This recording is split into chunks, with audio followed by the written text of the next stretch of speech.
Good evening. Thanks for joining us. We have a massive amount of people on this call, which is awesome. And this is the first ever virtual seminar, webinar that Healthy for Life has ever done. And we're excited to be able to bring that. In some ways, we have COVID-19 to thank for this webinar. We're just joyed with the response from all of you out there. Can't see any of you, but thank you for attending. One of the things that back when this all began in March, it became very clear that COVID-19 had revealed another pandemic that has been breeding for, oh gosh, 3 or 4 decades. And that is the pandemic of lifestyle diseases that are that the Western world suffers with. And as the data began to come in April and May and June, it became very clear that people who had compromised immune systems, what's been called comorbidity, people that are overweight and people that have diabetes, heart disease, any number of autoimmune diseases, have become the folks that became the most vulnerable and the people that have suffered the most. And so back then we began a conversation about the immune system and how you can stay healthy, how you can fortify it, how you can be aware of different factors. And so tonight we've invited Brian Peskin, who is no stranger to all of our customers, and we're hoping there's many, many new people out there. And so Brian is going to take us through a conversation about the immune system. I'm sure he's going to talk about COVID-19. He's going to give you some pointers in terms of what to look for, what to be aware of. And we're just grateful that you're here, and have a good time. Thank you. How many first-time listeners to this, Tim? You know? Yeah. I do not know that.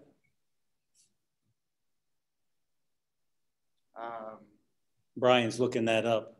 There we go. Okay, for those of you that haven't heard this, haven't heard me speak before, okay, it just came on. I'll get rid of that and move it. I'm an electrical engineer by training, and the reason I'm in the medical field is my wife became type 1 diabetic, doing what the physicians told her to do. Didn't help her any, actually made her worse. Went out to a big name person in California, spends a lot of money, comes back, and her blood chemistry is worse than when she left. And I said, why did you pay him, given that the whole program made you worse? She goes, well, they didn't give you the blood chemistry. You know, they send it to you. And then it's when I figured out why. That's since been disbanded, given those phenomenal results. It was a high complex carbohydrate guy.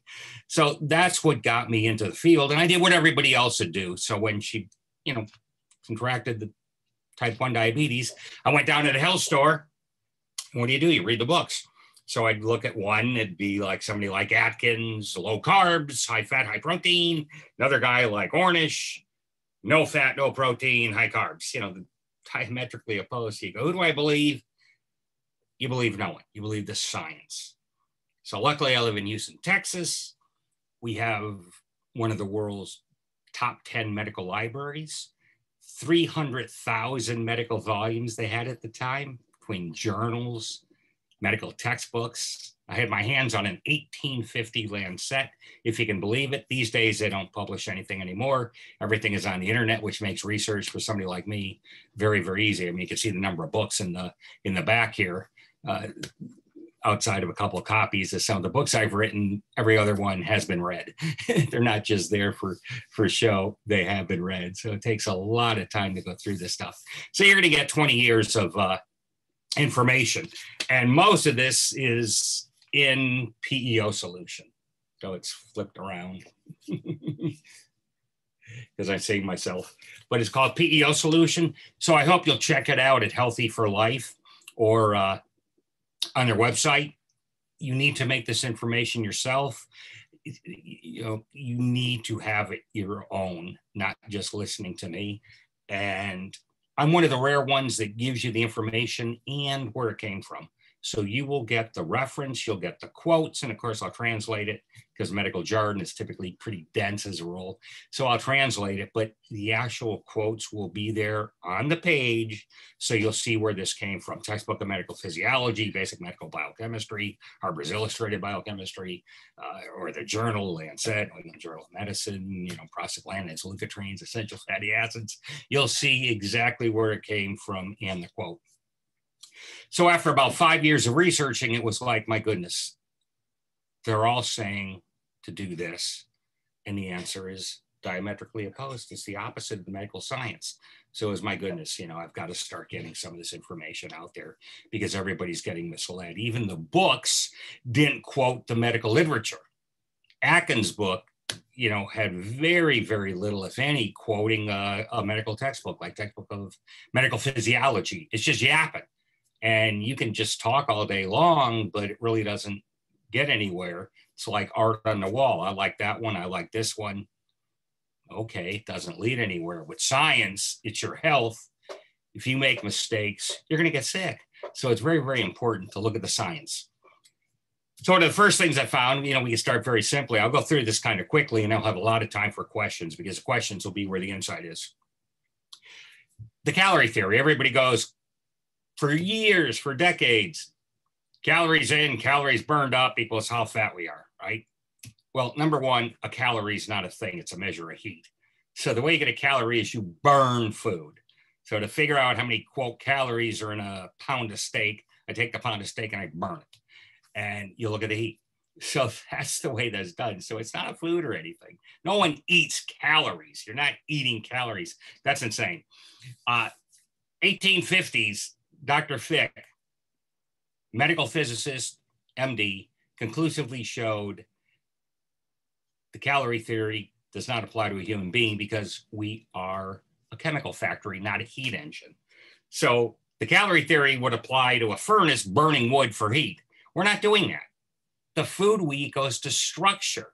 The protein breaks down to amino acids, then it goes to your muscles, goes into your bone matrix, goes into half of your enzymes. The fats we eat go to energy, saturated fat will, polyunsaturated fats, we'll talk a lot about that, goes into the cell membrane. Half of every cell membrane is fat. That's not getting burned up for heat. So the whole calorie theory makes no sense. So for decades, these poor people would eat and go, I'm starving to death, typically in a high carb diet, and getting fatter and fatter. And this is the state of medicine today. If they're wrong from 1850, it's 170 years ago, and still being wrong and not modifying it, God help us. And that's where we are, unfortunately. So I hope everybody, when you ask a question, get from your physician, what is the metabolic pathway that accomplishes that? Meaning, how does that happen? It's called a metabolic pathway. How does it happen, if it could even happen? So the calorie theory is just absolutely ridiculous. Medical reporting, the way they do studies, most are not worth the paper they're printed on. I learned this at MIT, where I got an undergraduate degree. And my thesis advisor, we had to do one. I said, Brian, 95% of what's published in the journals is wrong, because I was reading something and go, I don't understand this. I can't make sense of this. And he said, it's because it's wrong. And I was absolutely appalled. Absolutely appalled. Today, it's 10 times worse. 99% of what's in the journals is utter garbage. It's become an end in itself of publishing. I'm at a university or I'm at a hospital. I've got 500 medical journal papers and you got 200. I'm 2.5 times better than you. Well, number one, if I had my name on that, the first question would be, and what did all those papers accomplish? What have you done? Where's the big therapy? Is there a drug? Is there something? Typically, it's no. So all you do is publish some junk and publish and publish and publish. And that's how you're paid, on how much you publish, because you're getting grant money. So the brilliant people like Einstein and Feynman probably had 3 to 5 major papers. That's it. When I say that's it, it encompassed an enormous amount. But today's stuff, it's an end in itself. So even the doctors don't believe their own medical journals. And then what they'll do is they'll go, well, this study is no good and that one is good. That one's good because you got the results you wanted. This other one isn't good because you didn't get the results you wanted, but the methods in both were just as rotten. One thing you want to get from studies is they use a 95% confidence interval, which means they allow 5% error. So if I do 1,000 studies of the same thing, 5% of those, 50, will give the result of being actually wrong, but appearing right. So it will look like the thing worked, even though it doesn't work and fails. That's the price you pay, because you can go higher. You can say, I want a 99.5% confidence interval, which means if I do this experiment 1,000 times, only 5 times will be an error, and I'll think it really worked. So you can do that, but you need more people, and it costs a lot more money, and they don't do it. It's a little more complicated than that. That's just one side of it. But there's another reason why when they do small studies, it appears to work, and they do more and it ends up failing most of the time. It's the way there's 2 things on the probability, but they only look at one. It's a technical thing, but that's why they get surprised. And Big Pharma's job is just keep doing studies and hope we get lucky with one that shows it works. So you cannot believe studies, you believe science. What are the sciences? There's 2, biochemistry and physiology. I typically live in the world of physiology. Physiology looks at the structure of what it is, like a cell membrane. It's a bilipid layer. A biochemist looks at the chemical reactions. The problem with a biochemist is they assume all the substrates are functional. So if I start, and we'll talk about this, adulterated oils, for example, it would do this reaction, that reaction, this reaction, and he'd come up with the answer. It ends up here. Well, my comment would be it was adulterated to begin with. It doesn't end up here. It doesn't work at all. And that's the problem with a biochemist. You need somebody in physiology. And I've spoken to the doctors that teach at medical school, said very few doctors get physiology degrees today because it's too difficult. They don't want it. So it's a very, very bad state of affairs. Physicians don't believe their own medical journals, and they don't really understand the physiology. We're going to be talking a lot about the parent essential oils. It's in the term essential fatty acids. Very few physicians even know what that means. So one of the questions you always get, we'll talk about the immune system, but we'll start, what do we have? We have 3 foods: protein, fats, carbohydrates. Protein first. Can you eat too much protein? No. But doesn't it give me osteoporosis? No. Protein has nothing to do with osteoporosis. Calcium has nothing to do with osteoporosis. If you look textbook of medical physiology, osteoporosis is bone matrix. You can eat all the protein you want. The kidneys have infinite capability to excrete what's called the extra hydrogen ions. There's no issue at all. You don't grab calcium out of the bone because there's something called a blood buffer system, and it works with sodium carbonate, which is salt. So there's a system in place where it's all buffered fine, meaning the pH doesn't go crazy. The pH in the bloodstream is controlled very tightly between 7.35 and 7.45, and this buffering system automatically works, but you need to be eating salt.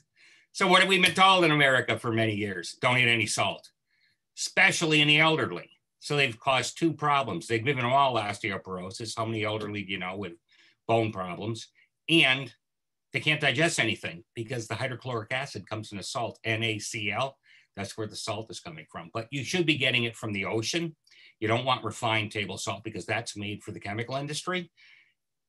Get any kind of sea salt and you're in very good shape, and you don't have to worry about having that cause high blood pressure. It doesn't. I talk about this in PEO Solution. And I spoke with John LaRoe at the Cornell Hypertensive Institute. He said, Brian, 1 in 5,000 patients has a salt-related high blood pressure issue. He was Man of the Year. He was on Time Magazine. I didn't know he was such a famous person. But back then, you could talk to these kinds of people. Today, they wouldn't give you the time of day as a rule. But back then, they would talk to you. It was like Feynman. He would talk to people. He was a Nobel Prize-winning physicist. And it was very nice back then. Protein your body can't make has to come from food. Can be animal, can be vegetable. If it's vegetable, you typically need a lot more of it. That's why cows eat and eat and eat all day long. You know, goats eat and eat and eat all day long. We don't want to be a human belly goat. So we don't need to eat that much. So you can eat once a day if you're human, but you can eat a steak and get the protein. Protein goes to your muscles, okay? Half your body weight, protein. Half of your enzymes, not the sexual ones, but the other enzymes, protein. Proteins are critical for everything, and you can't overdose on them. There's no issue there. You're better off having too much than too little. Now, here's the big thing with protein. 60% of the energy, the calories in the protein, get vaporized because your gut burns it up in a loop, closed loop by itself. So 60% of that steak you eat is gone. The other part is the molecular water, and I never see anybody ever talk about this. 58% water is in a cooked steak. Have you ever noticed a house cat almost drinks no water? Now, if you give it a lot of dry food, it does, but that's not its natural food. If you give a cat a wet food diet, it needs almost no water. And it's the same with us. That is all made up nonsense by the water industry. The 64 ounces, which is half a gallon of water a day, you're diluting your blood chemistry. So only drink water if you're thirsty. You do not need to force yourself water. Your thirst mechanism is one of the most highly active sensory things we have. By the time you're thirsty as heck, you're about 2% towards dehydration, as opposed to everybody's walking around in America dehydrated. It's like everybody in America is sleep deprived. We'll talk about sleep, but you're not sleep deprived. You know, it's ridiculous. So protein is a necessary food. It doesn't matter where it comes from. It's not adulterated in and of itself. What's adulterated is the animal, what it's fed, steroids, hormones, preservatives. So I like all natural meat where they're not getting those things. But in and of itself, it doesn't matter if it's a hamburger, if it's a steak, if it's a lamb, whatever you like, eat. Fish, the connective tissue is very, very minimal. So it's easy as heck to digest. Protein will take the most to digest, could take up to 12 hours to digest. There's nothing wrong with that, but it uses more, your metabolism is raised more to digest protein because there's so much there to break that down. So protein is important. You can get it from cottage cheese if you want to be a vegetarian. Cheese has some of it, but cottage cheese is a great source for protein. Eggs are a great source of protein. Carbohydrates, there's not much to say. There's complex and there's simple. Everybody's heard the glycemic complex carbohydrate. It's much easier. It's better in the bloodstream. All the diabetics need to be on high, a high glycemic index or low glycemic index food where it takes longer. Well, when you look at the curves like I did, it's all 10 to 15 minutes longer to get just as fat. Number one thing, about the only thing you need to know about a carbohydrate is they go to sugar and it goes to fat. It's called the insulin response. There's something called glycerol 3-phosphate. It has to come from a dietary carbohydrate you ingest, or you can't store fat. So can all that extra meat you ate from the protein, from the steak, go to fat? The answer is no. And I actually saw one of them was, can you trust what you read? How much protein should you eat each day? This was July 2019. This was in the Wall Street Journal, which is a top journal. And professor of family medicine and consumer sciences. Cooked red meat is a very efficient form of protein. Correct. But if you eat more than 8 ounces a day, it's stored as fat. That's impossible. There's no way to store it. Again, what's the metabolic pathway? There is none. Is there a reference there? No, because it's made up nonsense. So this is what we get today, parroting. Are there medical textbooks that say this? Yes, all over the place. You look at PEO solution. Biochemistry of exercise absolutely says it. Streyer's biochemistry says it. You need glycerol 3-phosphate that has to come from carbohydrate. There is no way to store fat from protein. It's impossible. It's just physiologically impossible. But this is the problem today. So you get a doctor that has credentials in a major newspaper that's typically pretty good. We're in trouble. You go, who do I believe? If they don't give you science with metabolic pathway, don't believe them. So the glycemic index is about 10 minutes, and that's a problem. In the bloodstream, there is less than 1 teaspoon of sugar. That's a 70 to 90 milligrams per deciliter. That's the number. Unless you're diabetic, that's where it sits. It will elevate if you eat up to 2 hours. The insulin curve goes up and it has another bang. So it's an interesting little curve, but it's about a 4-hour thing and it's all done. You're made to be eating twice a day. Insulin is not stored in any big amount. So if you're eating 4 to 6, 8 times a day, get yourself a dartboard, put your picture on the bullseye. It's called diabetic time bomb. You will become diabetic. So the medical field, nutrition field did a great injustice telling everybody to live on a high carbohydrate diet. Why was that? Because there's no fat in it. There's no protein in it. We all know protein's bad and fat will kill us. I'll talk about fat in a minute, but no, it won't. So they are directly at fault because they didn't use the existing physiology, like the textbook of medical physiology, 19, 20 editions. It's the #1 physiology textbook through North America, America, and Canada. And every physician knows it. And I spent a year going through it. Superb book.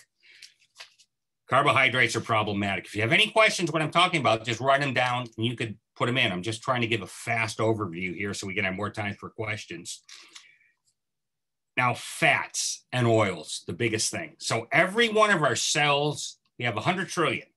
It's called a bilipid membrane. So picture a circle and then another circle. That's what the cell looks like. And that bilipid membrane, half is protein, half is fat. Of the half that's fat, 25 to 33%, a quarter to a third, are parent essential oils. These are the 2 oils that your body can't make. There's 3 types of fat. There's saturated fat, monounsaturated fat, and polyunsaturated. So saturated, some of it would be on a steak, for example. Monounsaturated would be butter. Some of it's butter, some of it's saturated, some is monounsaturated. Olive oil is heavy monounsaturated. Okay, there's 1 double bond. That's all that means. Polyunsaturated is parent omega-6, parent omega-3. Those are the only 2 your body can't make. Other animals can make one from the other. Humans can't. So we're talking us today. So you have to get parent omega-3 on its own. You have to get parent omega-6 on its own. And they come from food. A great source is seeds, sunflower seed, evening primrose seed, pumpkin seed. Those are big sources of the 6. There's very few seeds that have the parent omega-3 because we don't need much of it. Flaxseed would be 1. It has a ratio of about 3.5, 3 1/3 parent omega-3 to omega-6. It's backwards from what we need. And if you go, well, how do you know how much you need? If you look at all the tissues in the body, the average organ is about 4 to 1 in favor of parent omega-6. So if you look at the heart, the liver, that's about 4 to 1. The muscles is about 6.5 to 1. Parent omega-6, parent omega-3. The fat stores are about 22 to 1. Parent omega-6 to parent omega-3. The skin, 100% parent omega-6. There's no omega-3 in the skin.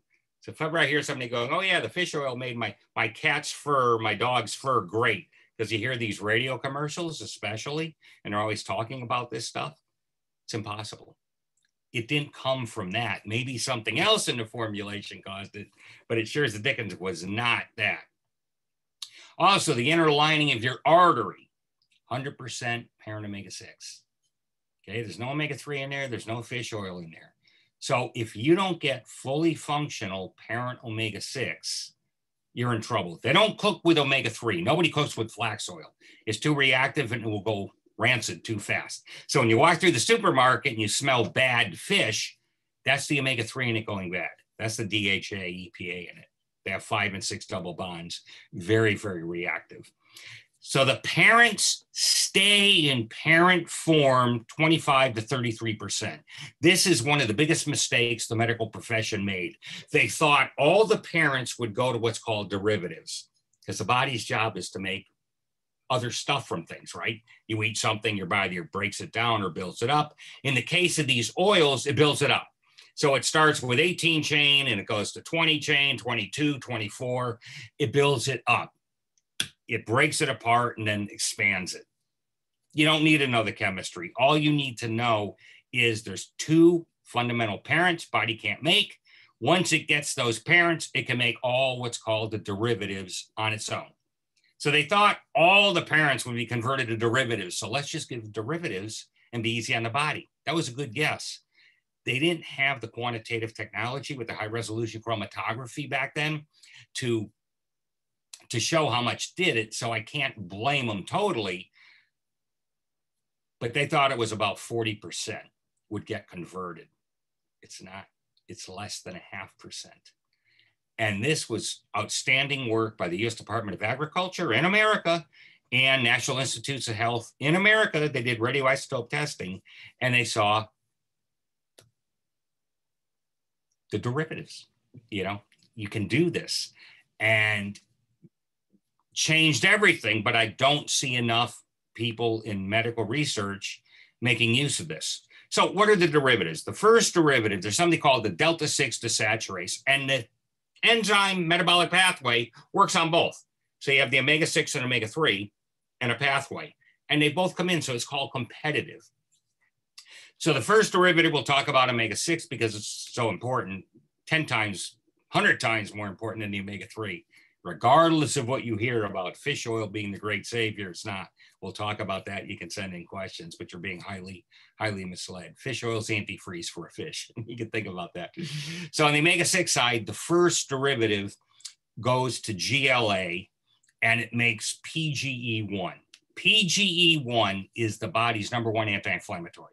That stops that cytokine storm. So when a virus hits you, your body goes, boom, you know, I got this foreign invader, I got to do something, send out biochemical reactions.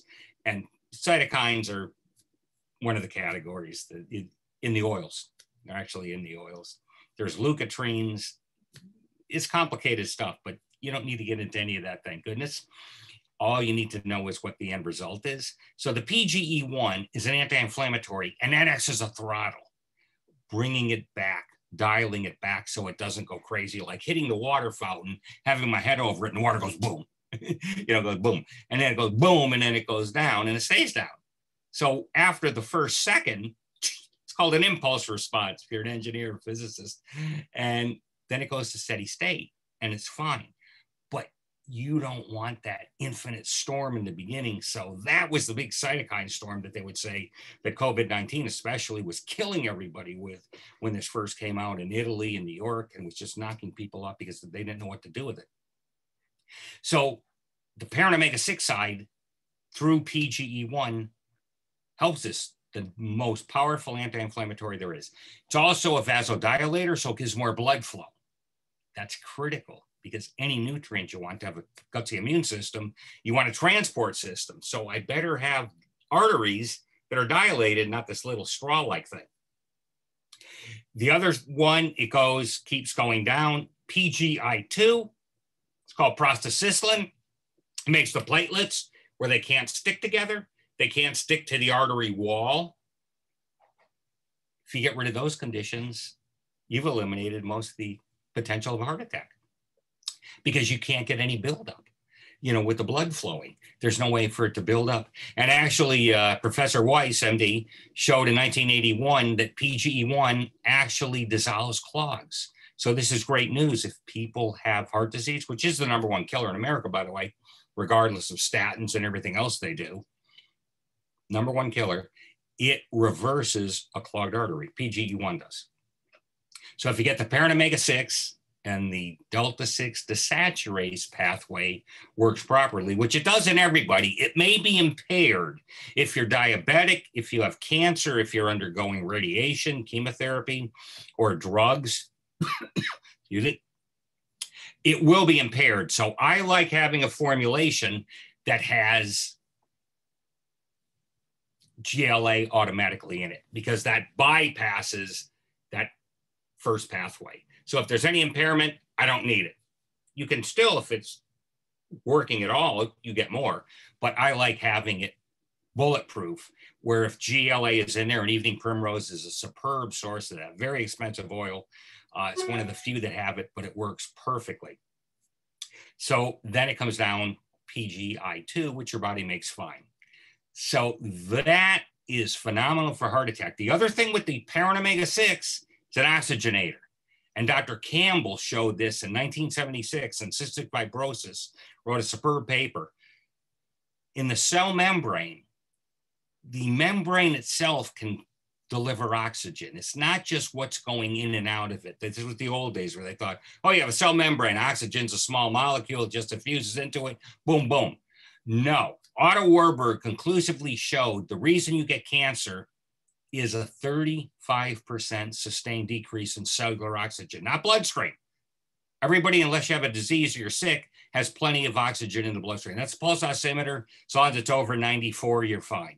Gets less than that, you got a problem, lung problem. And all of the COVID-19 people, hypoxia. Their feet were turning blue. A colleague of mine called people at New York City when they were first discovering this, and it was incredible. It's like these people came off of a expedition where they're a mountaineer getting thrown on the ground. They're all blue legs, blue hands.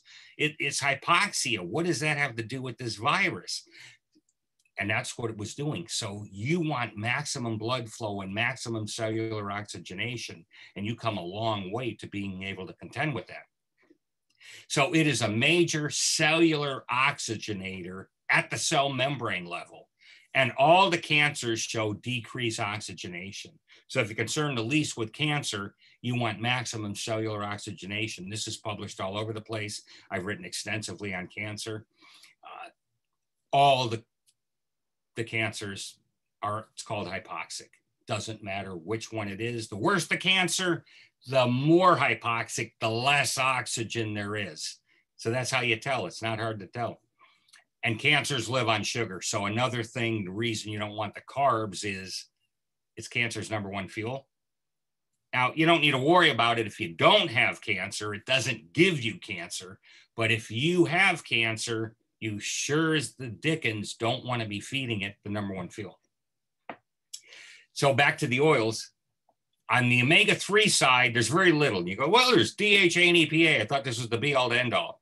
Well, the brain is 14% DHA, but also the brain is 10%, which is called arachidonic acid, which is on the omega-6 side.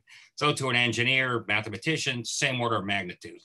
10%, 14%, that's not like double or tenfold or 100-fold with a big difference, the same called order of magnitude. It's very close to each other. So it's about the same, but you never hear that. And what happens is, if you don't get enough of the omega-6, you get other stuff that can displace it. So the omega-6 is critical. On the omega-3 side, DHA is in the brain, it's in the eye, but if you take more of it, it's been shown it does nothing. And you don't need a lot of it. Compared with 11-to-1 is the overall ratio of parent omega-6 to parent omega-3 in the body, the parent. Even in the brain, it's 100-to-1. There's not a lot of the parents in there, but they control things. They're like the brains of the brain of the brain. And people are missing that very, very badly. Also, all the capillaries, 100% parent omega-6. You have hundreds of millions of capillaries in the brain. If they're adulterated, and here's why they adulterate the omega-6. Told you they don't cook with the omega-3 because it's too reactive. So if I put flax oil in heat, it turns into a resin right away. It's like plastic. It's hard as a rock. It's actually a resin. And that's what will happen if you put heat on it. The omega-6 side, they choke off that oxygen transfer capability. That's a trans fat. So like I said on the radio, if you put margarine in the garage, come back a year later, no animal will touch it. There won't be any mold, mildew, fungus, nothing on it because it's not a food, it's a plastic. If you gave it to a plastics engineer, they go, this is plastic. And that's wonderful to stop the food from going bad. But wait a minute, it gets into my cell membrane. And Dr. Lanz in 1990 showed it goes in as a proportion.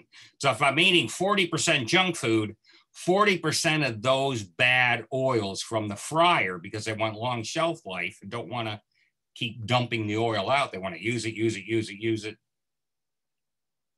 without it, quote, going bad. It's already bad day one. If you use the proper definition of bad, meaning poison to a human.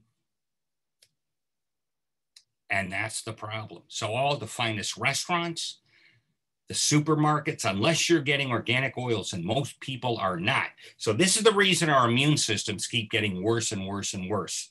Just keeping a look on the clock here. It's hard to put all this in fast. So we're about 35 minutes into it, but I'll stay for a while. So you don't need to worry if I go longer and talking about this, you'll have less time for questions. I'll stay for questions. By having that long shelf life, they are harming us. And if you ask, what is in a clogged artery? Because this is a big question. Oh, isn't it saturated fat? No, there's none in there. You can measure it with high resolution chromatography. Believe me, the cardiologists don't know this. They don't know it. So here we go. I'm asking a cardiologist, how do I not get a heart attack? Don't eat that bacon, don't eat that butter, don't eat those eggs. Dead wrong, does nothing. No saturated fat in a clogged artery. I fell off my chair when I saw that. That was back in 2000 also. Late 1990s, they knew this. This is not hidden. If anybody would take the effort to look and connect some dots. 85, 90% is the adulterated omega-6. That's it. That is what is screwed up in the artery. It's the adulterated fat. It's directly. And it's not going bad in the body. It's called oxidized cholesterol. Cholesterol, by the way, is the transporter of these oils. If you're wondering, how do these oils float around in the bloodstream? How does this protein get transported? It's called a lipoprotein. So what you do is you make it where it can be magnetized as a big hunk. So it's all going together. But with the cholesterol, it's called esterified. See, medicine loves big names. I don't like the names. That's why I was an engineer, but you got to be able to think real well. With the physicians and the medical researchers, they just need big memories to memorize terms. So you think they know what they're talking about. They know the term, but they have no idea any insight behind it. So cholesterol, LDL-C, low density cholesterol, is transporting the oils. So if you're on a statin, it was a good guess. Low, what's in there? Bad ones and good ones, right? Well, I lower the bad ones. So their trans fats are tied right along with it. But I'm also lowering the good ones. So the answer isn't lower it. The answer is keep getting a new supply of the parent essential oils every day. And that is phenomenal for the best protection in cardiovascular disease. So the parent oils are critical. You want to look for a formulation that has more parent omega-6 than parent omega-3, because I told you in the body, it's 11-to-1. Now, we get a good amount of good oils, but here's an example. If you adulterate it, even if it's 99% not adulterated, meaning 1% is screwed up, okay? And if I have half a gram of that, if you look on the food label, half a gram isn't much, 454 grams is a pound. So it's pretty little, but it's still a significant amount. If I just have half a gram of a 1% adulterated oil, each molecule you have in your body, those 100 trillion cells, is hit with about 3,600 of those. So just imagine you're Bruce Lee, but you got 3,600 people just running at you. You're gone. You may knock out the first 50. I don't know, but you're going to get overloaded. So this is the assault we have every day with just a little bit of adulterated oils. And most people are easily getting that. And it's even worse. Your body can sense the adulterated oil in its cell membrane. Remember, 100 trillion cells, half is fat, a quarter to a third are the parent essential oils. Your body, it's a thermodynamic reason for it, can sense, because the way it fits, it's either taller or shorter. It knows where it's supposed to be. Body's pretty darn good. It knows where it's supposed to be, and it sends out low-grade inflammation all the time. And everybody today knows cancer, inflammation, heart disease, inflammation. Everything is inflammation. But wait a minute, I just told you cancer is 35% less cellular oxygen. What's that have to do with inflammation? The way the body gets rid of inflammation, grabs oxygen. So if I'm grabbing oxygen from over here to quell this, there's a shortage somewhere else. So you do not want chronic inflammation. Acute is take a hammer and go bang, that's acute inflammation. Chronic inflammation is It hurts a little. I mean, it's mild arthritis kind of a thing. PGE1 to the rescue again. So the oils are critical. So those are the three things. So we talked about protein, critical. Carbohydrates, not critical unless you want to become diabetic. The oils are critical. DHA, EPA, we could talk more about fish oil. Fish oil is antifreeze for a fish because they're in very frigid grounds. DHA auto-oxidizes, meaning it turns rancid at room temperature 320 times faster than olive oil. So when you eat this in the body, it goes bad. The half-life of a molecule of DHA is 2.5 years, which means it's the same little droplet of oil in my brain from 2.5 years ago. Well, your body does have antioxidants. But what's happened today is we're getting a deluge of people on fish oil. It's the #1 supplement in America, maybe around the world now. And it's all going bad. And your body is forced to take the antioxidants from places like your brain and put it into the bloodstream. And now you have a deficiency up here.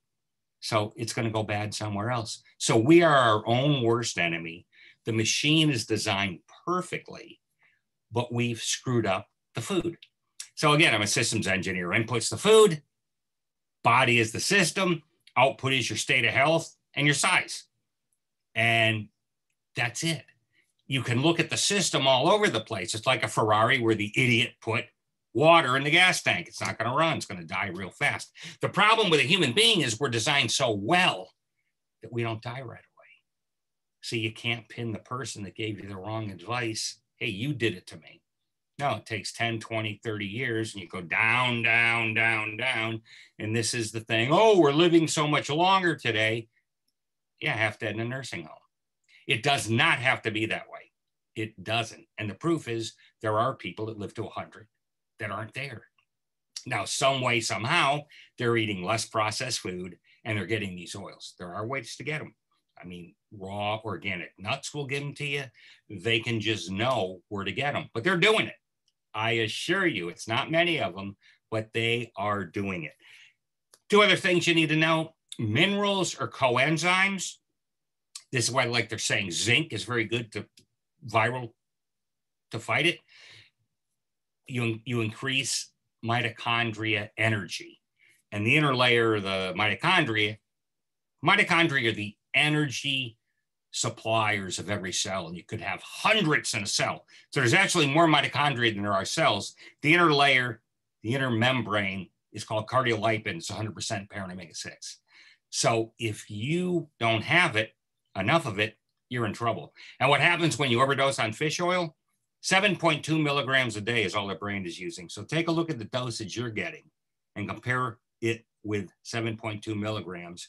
You could be 20 to 500 times super physiologic overdose. And you go, oh, big deal, body just burns it up. No, it can't just burn it up. It can burn up a little excess, but not when you're talking orders of magnitude. No, it displaces the parent omega-6 and it doesn't work. That's why they did a study showing the cardiac mitochondrial function was down by up to 50% with the high fish oil people. This was in animals, of course, because they don't want to kill people when they do these studies, but we work the same way as rodents do. Land showed that too. So luckily, when it comes to the EFAs, it's essential fatty acids. I like the term parent essential oils. When it comes to that area, we work the same way as a rodent. Other areas, no. So you have to be careful when you're doing animal studies. But as far as EFA metabolism, the same. And it destroys it. So be very careful if you're doing any fish oil. So the minerals are coenzymes, just like vitamins. Everybody's focuses on vitamins. I'm not too concerned with them. You can say, yeah, they're down. And they are down in most food. Now, you want organic food because the vitamin content, it's not going to be higher. It's just you don't have the pesticides and the preservatives and the residues. So going organic means I don't get junk. And that's what I don't want, especially most of the residues are in things that have fat. So spend your money on cream, bacon, butter, milk you don't need, but cream, it's okay. There's a big difference between cream and milk. Just reading something here. No, it's questions. There's a big difference between cream and milk. You don't want to be drinking milk. There's reasons for that. Don't need to get into it, but you don't want milk. You're not, you know, you just don't need it. But half and half heavy whipping cream, very fine. And the lactose is gone in the heavy whipping cream. So you can have any kind of intolerance you want. Same thing with real cheese. No problem there. So you can eat the cheese. Organic is best, or raw milk, but full fat. You do not want low fat anything because they add carbs to it. So the minerals are coenzymes. They make reactions go up to 1 million times faster. So there's about 8 macro ones. That's what I care about, the big ones. And you need those. The third thing you need is a detoxifier. What's a detoxifier? It negates, or it helps get rid of problems fighting foods we don't want. So that's the pesticides, that's the steroid residues. In the meats, they're all estrogenic residues. This is why so many women are getting cancers, because they're overdosed with estrogen. And this is the reason the guy's sperm counts are down by half, because they're getting adulterated oils and they're getting overdosed with estrogenic compounds from eating the meat. So if you go natural or organic, you won't get those compounds, and you do not want them. But they're in the eggs, the bacon, the butter, all the meat. So for the bang for the buck, better to get natural in anything that has fat tied to it. So I'm about 3 things because of food processing.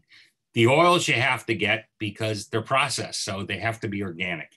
And you need a formulation, a supplement that's 1-to-1 to 2.5-to-1 parent omega-6 to parent omega-3. The omega-6 always comes first because it's 100 times more powerful than the omega-3. Like I said, all your skin is omega-6.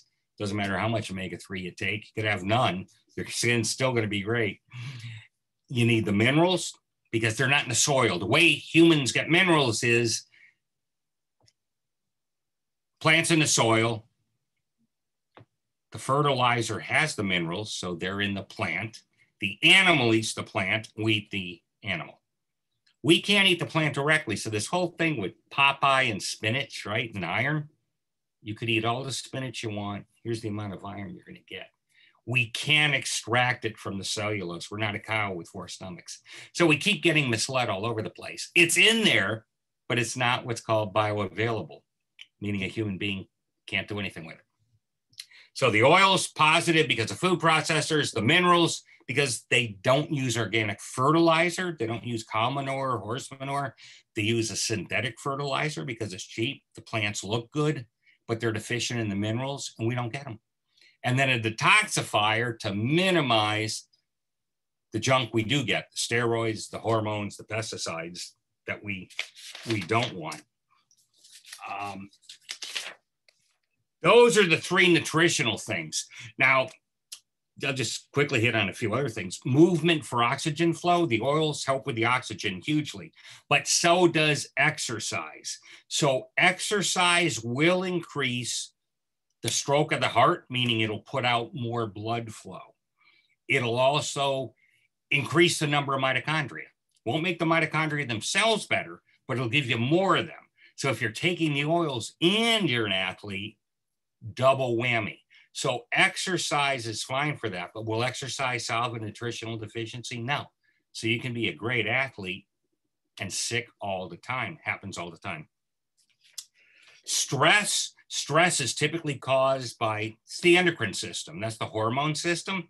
Well, these oils are the building blocks of hormones because they're tied to cholesterol, and all the hormones are a cholesterol derivative, and you need them. So if they're not directly there, they're next door. It's, again, complicated stuff. Most people don't know this with the hormones, but you get very calm, very relaxed. I've talked to lots of millennials or whatever you call them today. I don't keep up. I think they're younger, but people in their 20s, they're all hyper all the time. They all feel stressed out because they think the world's gonna, fall apart with what they're told, but it's self-imposed. You start taking these oils, the body can contend with it, and that goes away. So it's phenomenal. So it is the most efficient way to anti-stress. Of course, you can do meditation, you can do exercise. They're both gonna work, but this works in a very different way with no effort.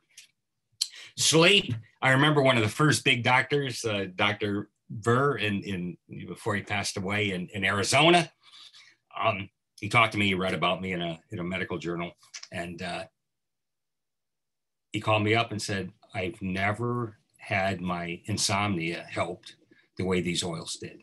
Tried everybody else's recommendations with oils and fish oil and this oil and that oil. Nothing did it. Yours has helped me immensely." So that's really what got him on board. He was the first one. Introduced me to Dr. Rowan too. So it was very nice. Medication and immunity. If you are on things like ACE inhibitors, this is one of the biggest problems with the COVID virus. It's a spike on it's a receptor. It's an ACE2 receptor. But what happens is the omega-6 is supposed to be there. And if nothing is there, if it's defective, you get a problem. And it's an oxygen-related problem. And you will have problems with all drugs. They knock that, remember, delta-6 desaturase pathway? They knock it down so you make less of the PGE1. And that's where everything starts. But virtually all drugs negatively impact that as a side effect. So if you are on any drug, from statins, it doesn't matter what it is, you need to be taking at least the oils, even more so than somebody that's not on drugs. So those are, a couple other things. I hope people will check out the book, PEO Solution. If they go into Healthy for Life, they can put their hands on it. It's a heavy book. I think it's 4 pounds. You sell these things by weight. I mean, it's as short as I could make it. I'm being facetious. People said it's too big. I said it's as short as I can make it. I can't make it any smaller. Almost no recipes in there. It's all science, but it's entertaining to read, and you'll understand it. I guarantee that too. It's written for physicians, but their patients will be able to read it. So with that, gone a little over than I wanted to, but that's enough of a background very quickly so that you could ask targeted questions now. And, if I can't answer them, I'll tell you why I can't answer them. I'm obligated to tell you, I don't know. You don't want somebody making up answers. Saying, I don't know, there's nothing wrong with that. But that's a big problem today. People don't want to say they don't know. They'll just give you an answer. It'll be wrong and you'll follow it and fall apart, which is sinful. I wish more people didn't have that kind of an ego. I'm going to have no problem telling you I don't know. But go ahead. So, Tim, we could probably start into the questions now. Yeah, Brian, I have, here's a couple I've just collected, and one that I knew everyone was going to ask you, and I was excited to hear your vaccine. Okay, they're putting together this vaccine. We could have a vaccine by the middle of December. Yeah. Could you talk us through the vaccine and what you know about the vaccine and the research you've done, and in relationship to COVID, obviously? Yeah. Overall, this isn't what I really look at. I've read a couple of books by very good doctors on vaccines, and everything that we get comes in through our nose. Nothing comes in through the bloodstream. So the way we get sick, the way we get anything is through the nose. So if you have a method that's not going through the nose, that's very problematic. So when you get something injected into your bloodstream, it is bypassing a very natural, important way of invader recognition. That's the way these things are looked at. Notice a baby running around all over the place has its hands in its mouth all the time from the floor and everything else. It doesn't do anything. It has to typically come in through the respiratory system, but that's also our big defense. I've never taken any flu vaccine. Anybody that asks my opinion doesn't, and I don't know people that get bad flus. I'm not saying you can't get a little thing, but it's never been anything big. I typically get next to nothing. I don't take them. I wouldn't take it myself, especially the one that they're doing now is a different kind of vaccine than they've ever done. I wouldn't take the standard ones. Again, I like natural immunity. The oils, the minerals, the detoxifier. pretty darn good. I don't think most people need it. From what I've read, they have a big flu vaccine with like 3 or 4 quadruple strength.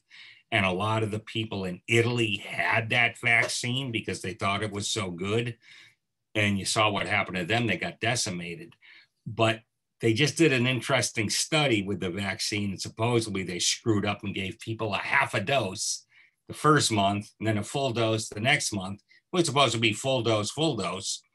And lo and behold, the half dose worked better. And nobody could understand why. They said, we don't understand this. Well, remember I told you that cytokine storm where that impulse response, you hit that water fountain button and boom, it hits you in the face. That's what happens when you're getting these injections. It's bypassing everything into the bloodstream. And it's an RNA kind of a thing. They've never had anything like this before. It just scares the heck out of me. I mean, I can't tell people what to do. It just scares the heck out of me. If I don't understand something, I won't do it. But I have a naturally well-functioning immune system, and nobody around me has any problems. There's a lot of people that let me know if they get colds, flus, this, that. And it's everybody else did, I didn't. Everybody else did, I didn't. Or I did, but it was, a 2-day deal and it's gone. And that you can live with. Just scares me. Yeah. Brian, another question. Obviously, I knew you were going to get this one is cholesterol. People wanting to lower, quote, bad cholesterol. Yeah, excellent question. In the old medical books, there was no word ever of bad in there. That was added for politicalization, okay? There is no bad cholesterol. Biggest thing with cholesterol is there's no blood sensor. So the first thing you ask, if it was so damn important, why isn't there a sensor? Well, is there a sensor for other stuff? Sure. Insulin's the biggest one.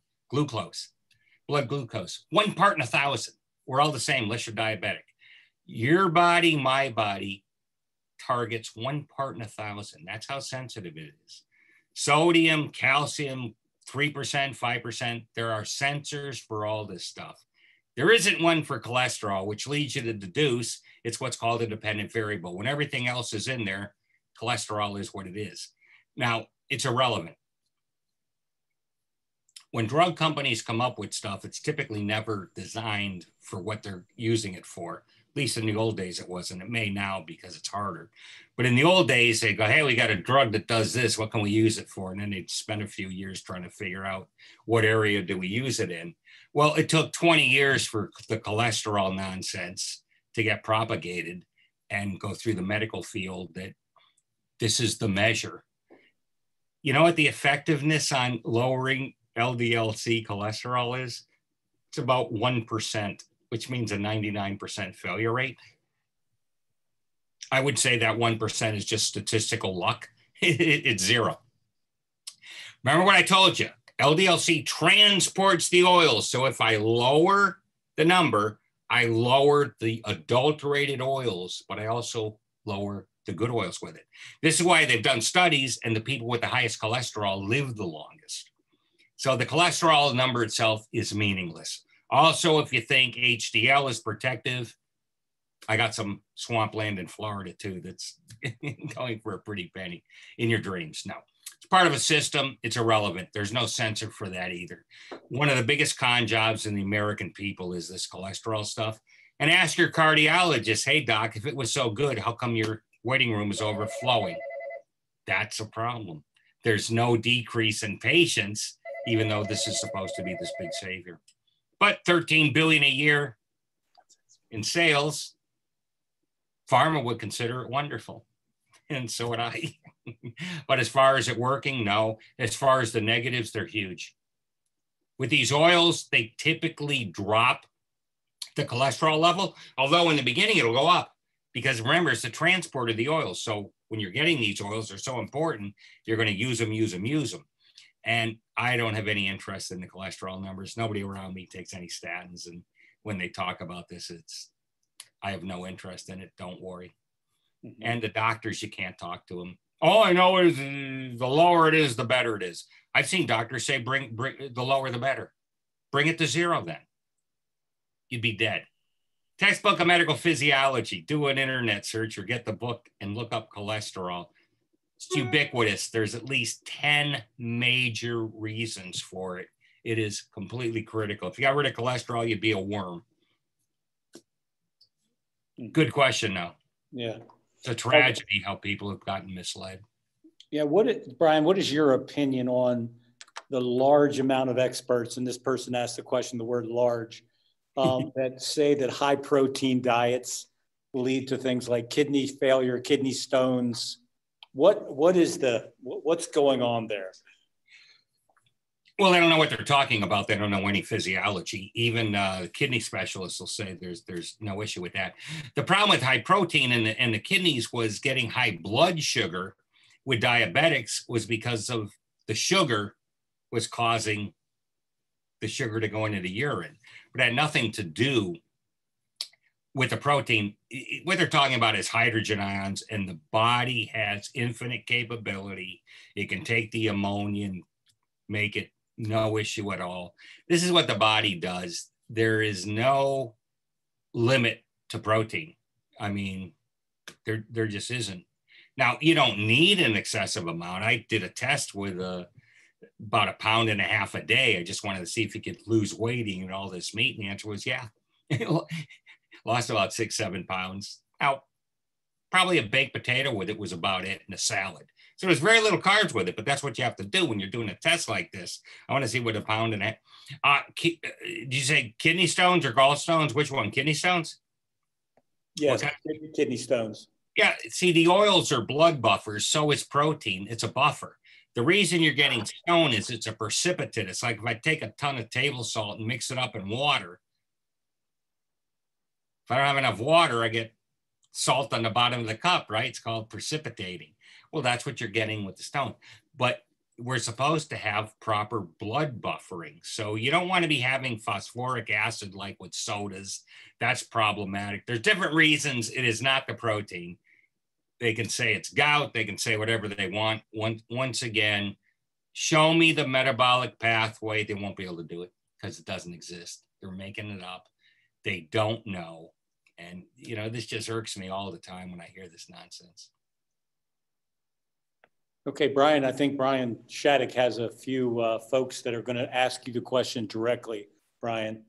Sure. Here it comes. Yeah.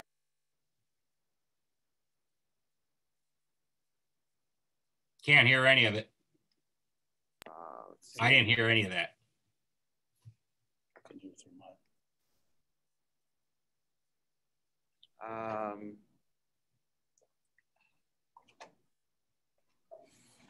Well, is Dave or Mark, were they wanting to ask their question? They had indicated they. I see the name. I see a Dave Peterson on top. Can I click on it? I see Dave and Mark. Want me to click? No, I just tried clicking. It didn't do anything. I see their name.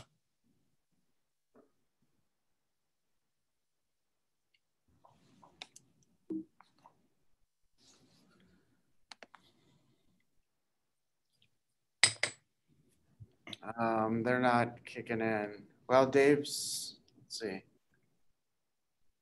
Yeah, I saw both their names on the top of the screen, but I tried clicking on it. It did nothing. Well, in the meantime, when we get this technology figured out, there's some other questions. Brian, what about omega-9? Yeah, omega-9 it's a good question. It's not essential. That is olive oil. So that's the monounsaturated. It won't hurt you, but it won't help you. And your body can make that on its own also. So you don't need much of it. You don't want to go out of your way. If you want to use it in salad dressing, you can. If you want to saute something in it, you can. But it is not an EFA containing oil like with the parents. It's about 7% parent omega-6, but it's a non-essential. So it's always in the oils naturally. See, nature's very good, so it puts it in there, and it can be as high as 20, 30% in a naturally occurring oil because it's part of what nature wants. And we have it in our cell membranes, but you don't need to be taking it as a supplement at all. Good question. Yeah. How about D3, vitamin D3? And we sell a D3 here at the store. Sure. As sure. You can be conservative on it if you want. The biggest thing to know about that is your body makes natural vitamin D from the interaction of the sun with your skin and cholesterol. So what are we doing in our skin? Remember I told you it's all parent omega-6? So if you're eating adulterated food, your skin is adulterated omega-6. It's not going to function. So the body is going to say, you're burning, get the heck out of the sun. And that's what I used to do all the time. I would burn like the dickens right off the bat. And I'd get a headache rather quick too if I was out in the sun. That's all gone. And the biggest thing is get the oils, and then you can be conservative on a vitamin D supplement if you think you need it. Gotcha. Another good question. Yeah, but the problem is the skin is non-functional, and that's why you're not getting the vitamin D. Gotcha. Here's a very practical that has to do with cooking. What do you use for salad dressing on salad greens? Yeah, excellent question. I spend the money and get an omega-6 oil, like a sunflower oil, organic, but it's expensive. You can use avocado oil, which is the monounsaturated fat. I just got some today, so I'm using a combination of the avocado oil and the sunflower oil. Just make sure it's organic. They'll typically have high oleic acid, which is the omega-9 strain, and that's fine, but make sure it's organic. Yeah. Here's a question I get all the time. Can you overdose on omega-3, 6, 9, Brian? You can overdose on omega-3. The 6 is kind of hard, but the 3, you'll get bleeding gums. You'll smack into something and get a black and blue mark. That's called a hematoma. If your gums are bleeding, that's a sign you're getting too much of the 3. Gotcha. Yeah, we had somebody ask a question earlier to me, and I know them, and I answered their mom, who's 90 years old, is taking the omega-3, 6, 9, but she's also taking a fish oil on top of all that. And she was asking the question about, is that a good idea? And I think I answered that seems to be overdosing on omega-3s. Yeah. Typically, no one needs fish oil. You know, it's too it's too problematic. You know, your body needs so little of it. The dosages that they have, even in one capsule, is so huge, it causes problems because it displaces the important omega-6. Remember in the mitochondria, for example, in the cardiac mitochondria, the energy production was down by half, and that's called congestive heart failure. You don't have the energy to push the heart to pump. So that's a direct proof that this can cause that. I'd rather see nobody take fish oil. And I don't know anybody with a DHA deficiency, because you go back to 1940, 1950, there was no fish oil. Okay, the market just wasn't there. Did anybody have visual acuity problems? Did anybody have cognitive problems? No. So this is more made up nonsense. Yeah, the whole market came, how do I get rid of this spoiled fish or krill or some other thing that's not even food for a human being? And we're just wiping out the fish in the oceans needlessly. We don't need it. Your body makes it, and it needs very, very, very little of it. I never stopped taking it. Yeah, there's another question about DHA. Brian, do you say that DHA supplements are bad? And that was with a question mark. It's in the amount. If it was a very small amount, 15 milligrams a day, I won't. But I don't think there's any capsule that's even close to a number like that. So the problem is everybody is getting supra-pharmacologic overdosage, and extra has been shown to do nothing. There's been all kinds of studies done. There are pharmaceutical grade fish oil and DHA and EPA oils. And believe me, if they thought they could show something, that's what a pharma company does, is do studies. They can't. So helping Alzheimer's has failed. Helping cognitive ability has failed. Getting visual acuity has failed. Macular degeneration reversal has failed. Everything they've tried with it fails, which tells me your body's making it just fine. You're wasting your money on it. But if they just got a little, you want to get 15 milligrams a day, I'm not going to complain. Gotcha. But take a look at those dosages on the bottle. I think you'll throw up when you see how much DHA and DHA EPA, you have to add them both together. That's the dosage. They're retroconvertible, so EPA can go back, can go to DHA, and DHA can go back to EPA. So they're in the same pool. So add them both together. Yeah. And someone asked, do you have any tips on improving eyesight and getting rid of cataracts? It's hard once you have them, but the oils are the best thing in the world for improving eyesight over time. It takes a while. The eye is slow to change, but that's about the best I know of. It helps with dry eye too. We've had a few people that have dry eye. They've tried fish oil, but because it's so problematic in other areas, even if it helped them with the eye, they were scared. So I told them to take double the parents, and they said it worked just great, and it gave them the other benefits. Good question. Do you recommend people during this time of COVID, you recommend increasing the oils? Sure, I would do 50% more.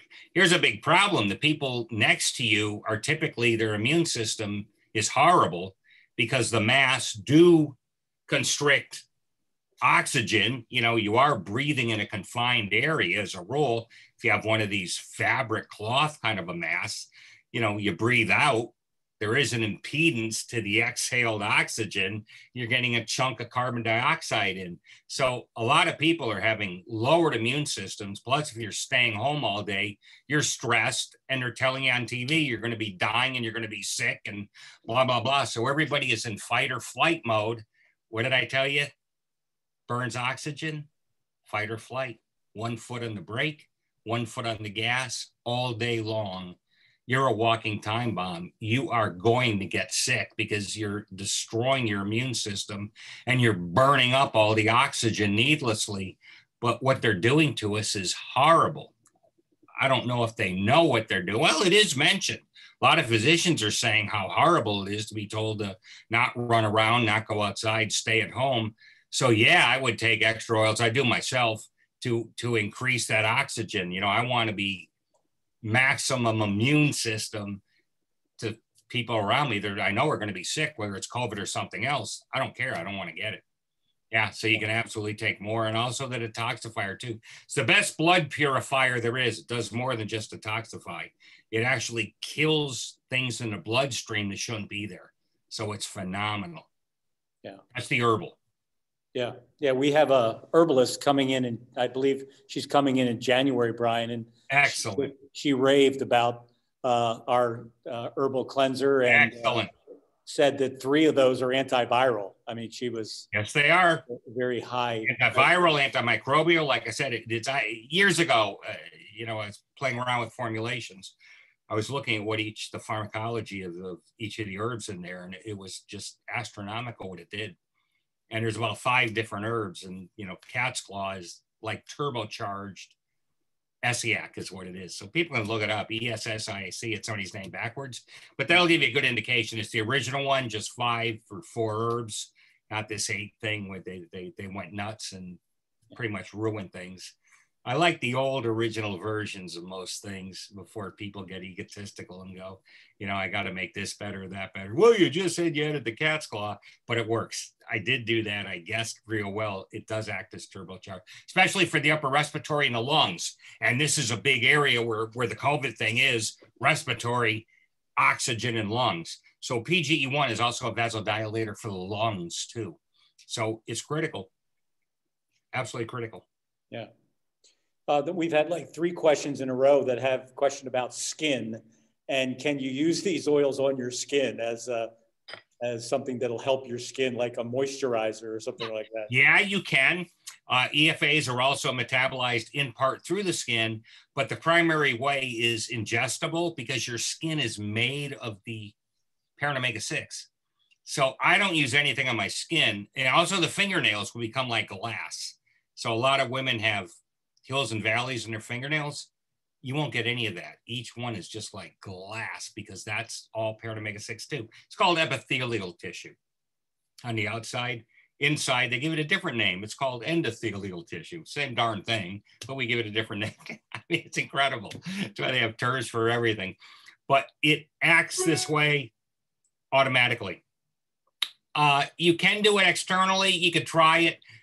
I don't want to see people waste their money. So try it and see if it makes a difference for you. Do it. If it doesn't, the heck with it. Mm-hmm. Brian, here's a question. As someone who has a history of having to deal with radiation treatment over 20 years, and they're asking about, if I understand the question in front of me, they're still suffering from side effects from that radiation. Any suggestions on, I'm assuming, healing, rebuilding structure, et cetera, et cetera? Yeah, the biggest ones are the oils and the liquid herbal. Absolutely, to minimize a lot of that radiation damage. Within 2 months, you're gonna see if there should be a good difference. If you don't see anything, it's beyond the repair stage, which I'd be surprised with. I think you'll see a difference in a couple of months. But those are the only two things you can do to get rid of that radiation: the herbal and the oils. Gotcha. Here's a question about recommending how to help with natural ways of lowering blood pressure if you have a blood pressure issue. Excellent question. Once again, the oils,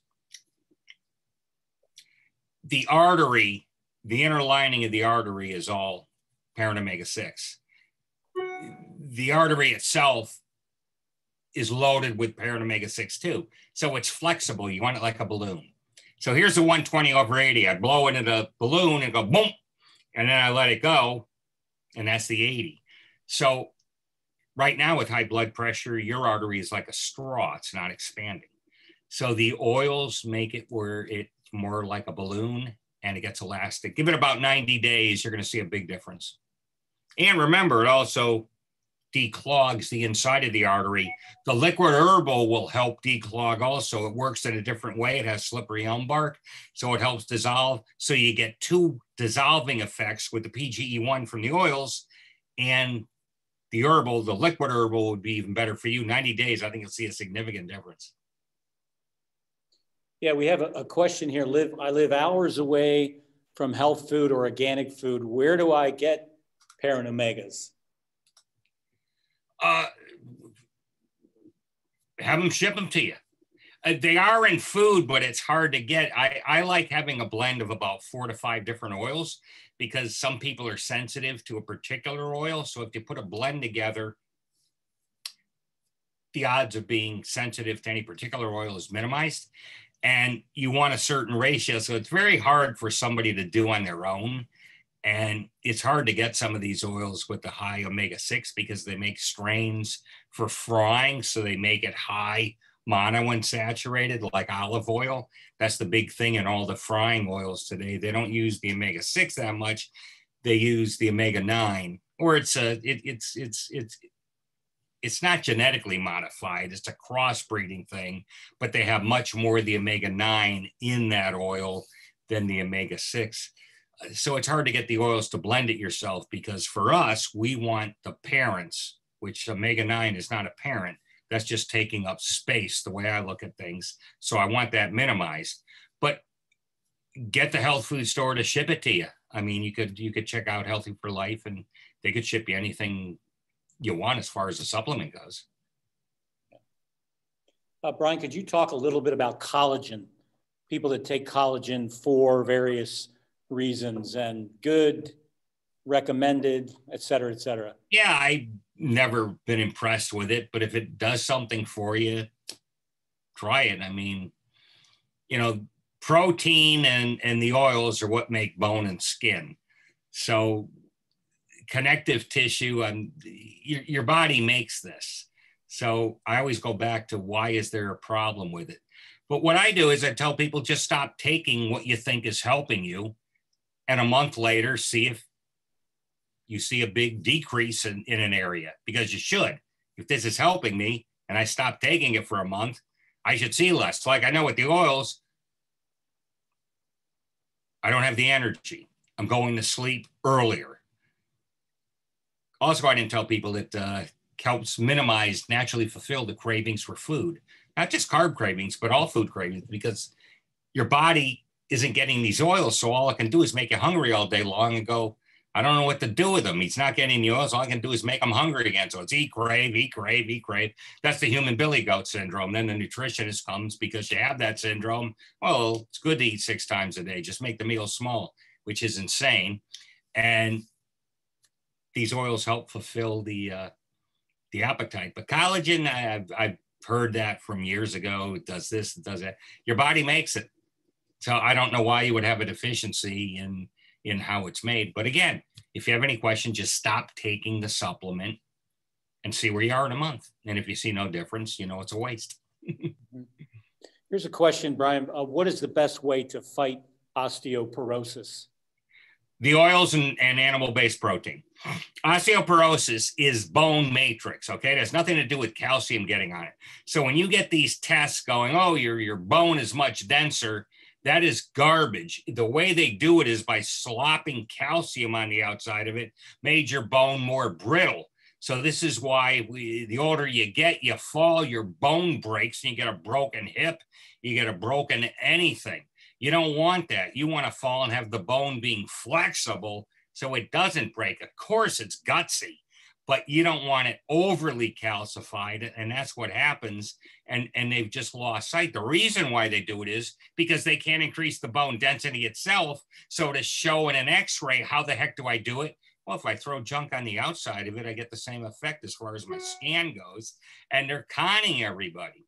So the oils and animal-based protein, you will have no problem. And I've had people try this. I had a nurse once that was taking osteoporosis drugs. I said, give me a year and I'll bet you $100 or something. And she called me back and goes, you were right. My bone density was going down every year. It went up a little bit and I stopped taking the drug, which she had bad side effects from it. Mm-hmm. But that's how, look in textbook of medical physiology, cause of osteoporosis, or a definition of osteoporosis. It's not what you think. You're getting conned. Good question. Yeah. Here's a question about lowering A1C. And Brian, I'd like you to relate that to the comorbidity and the people that are at such risk, diabetics, obese people, and things like that. If you could talk a little bit about that, how you get diabetes, type 2 diabetes. You know, the good thing is type 2 diabetes is easy to fix. What happens is it's called insulin resistance, okay? So you ask yourself, it's a funny thing, insulin resistance. What the heck would make it resist? Well, what if I have a cell membrane where the hormone, which is insulin, can't go into? Because this is what happens. You have a cell membrane, the cell, and everything is going in and out of it, right? So all the hormones are going into it. Well, what's going to make it bounce off? Gee, maybe a plastic membrane. Gee, that's a man-made fat. That's a margarine. That's an interesterified fat. That's any of these fake butters. So the processed oils are a big problem with the insulin resistance. That's half of it. And then the overdosing on carbs is the other half. So you put the oils back in, you cut the carbs down, and in PEO Solution and 24-Hour Diet, that's another book. If you care about diet and diabetes, it talks about a fruit protein powder smoothie. That is the answer to the diabetic sweet tooth craving and snacking all night long and going to sleep with elevated blood sugar levels. It's perfect. You freeze fruit. You add some protein powder in it, so it's not like it's shaved ice. You don't need ice cubes because you have the frozen fruit. Now, you can't use things like a banana or pineapple mush fruits because that has just a huge amount of sugar. But Dr. Rowan was telling me about the fruit thing, and this was years ago. And I was going, you know, glucose is glucose. So I did an experiment with my wife. She's type 1. So I gave her 10 ounces of peaches in this, no, just 10 ounces of peaches by itself. This was before the smoothie thing. Measured her blood sugar before, measured it an hour and a half after. Should have gone up 150 points when you calculate how much glucose is in the fruit. Went up 15. I go, this can't be right. I look at it, measure it again, same darn thing. We have a very accurate meter. I said, okay, I got to do this tomorrow. So we do it the same day. It went up 17. which is the accuracy of the meter. It's the same number. So it was, my God, where is this going? Because the glucose is in the fruit. Then I started researching things. There's 13 sugar mechanisms in the body. GLUT4 is the one that puts it in the bloodstream. But there's a pile of other ones that don't influence the bloodstream and don't make you fat. And that's where it's going. So fruit is nature's candy. And with the protein powder fruit smoothie, you get a quarter to a half of the glycemic, which is the blood sugar effect of a cake, a cookie, a pie, ice cream, of anything. So I talk about it there, but check it out, definitely. That is the answer for every diabetic snacking, because you can use 10 ounces. For my wife, peaches were the best. Strawberries work well, blueberries. You just have to play around with which fruit works for you, but it's easy to measure the blood sugar. You just do a quick test. So over 3-4 days, you can use 3 or 4 different fruits and go, here's the best one. And if they're close together, you can vary them. But you may get one that's double the blood sugar rise compared with the other ones. I had one fellow, it's nice enough to send an email, would always get high blood sugars. And he did the strawberry fruit smoothie, and he goes, it went up next to nothing. So he was over the moon with it. But the diabetic endocrinologists don't know this. So there is a difference with fruit. I didn't know there was, because the medical textbooks didn't break it out. So that was one minor mistake I made. So I thank Dr. Rowan for bringing that to my attention, that, that it could be something different. And again, I did the test. It's enormous for diabetics, but you can't be eating the carbs. There's no way I can mitigate it. Once you eat the darn thing, it goes to the blood sugar.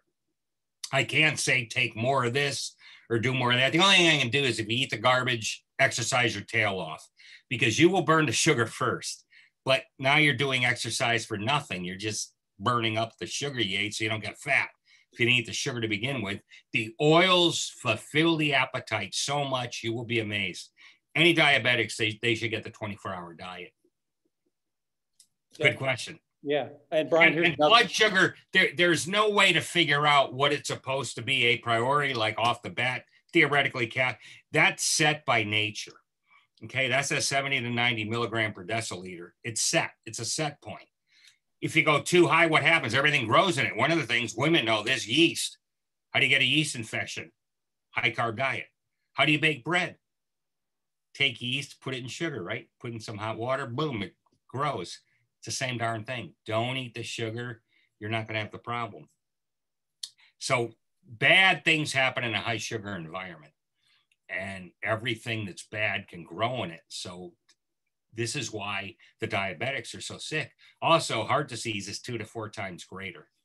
And what do you have with heart disease? Decreased blood flow, decreased cellular oxygenation. These are the #1 risk factors for the COVID deaths. This is the big problems in nursing homes. They all have underlying conditions. What's the biggest one? They're all on ACE2 inhibitors, with heart problems. So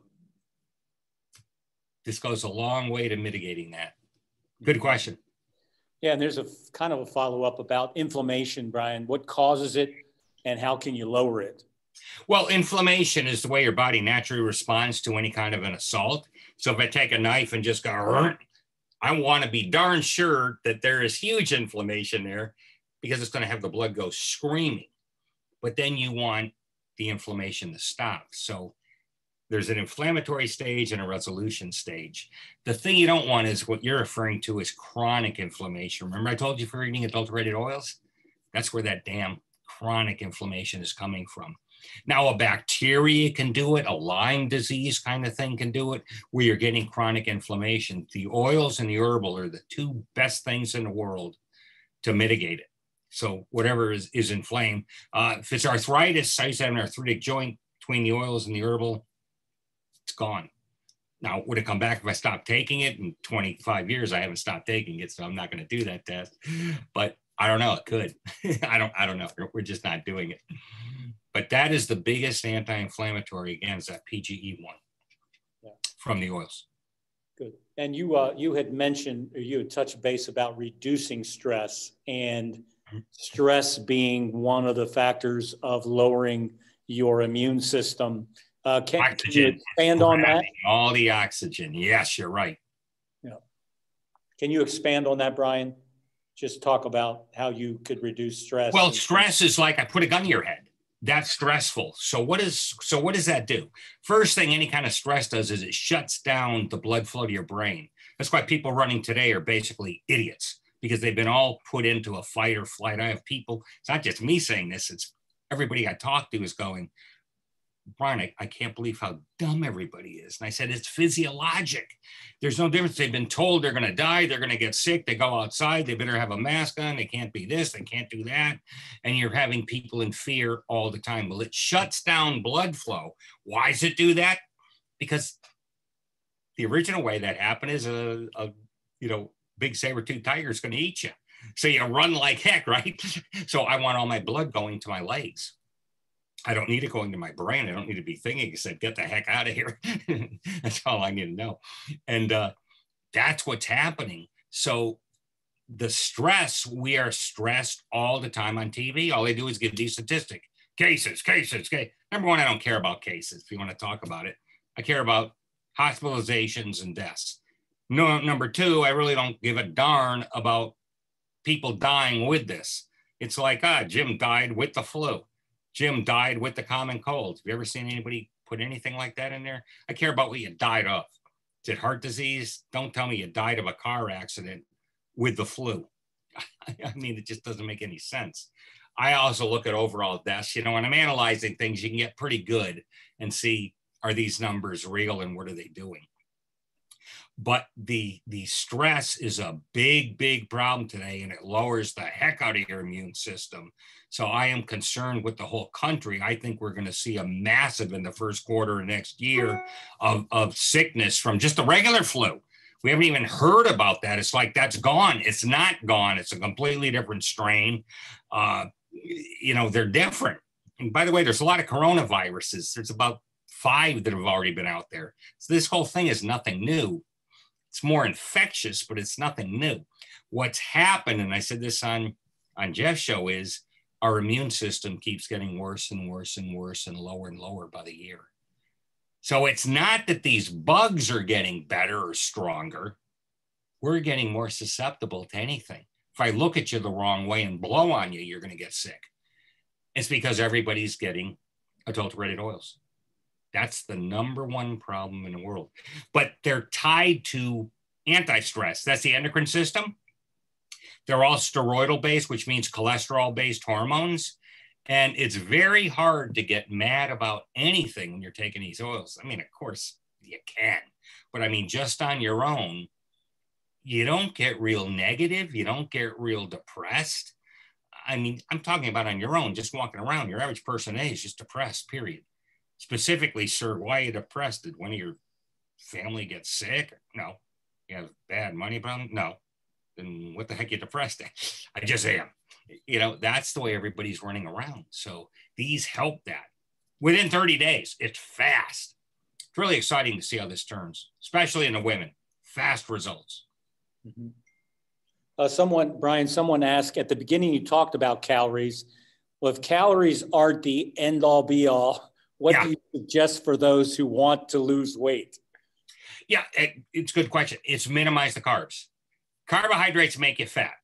Carbs, fat, equal. The only way you're going to get fat is eating the carbs. Now, if you eat a lot of fat, like saturated fat, monounsaturated fat, eat a lot of cheese, for example, which you can't do because you have a feedback system in your stomach. So if I eat a piece of cheese about this big, I'm going to start getting full.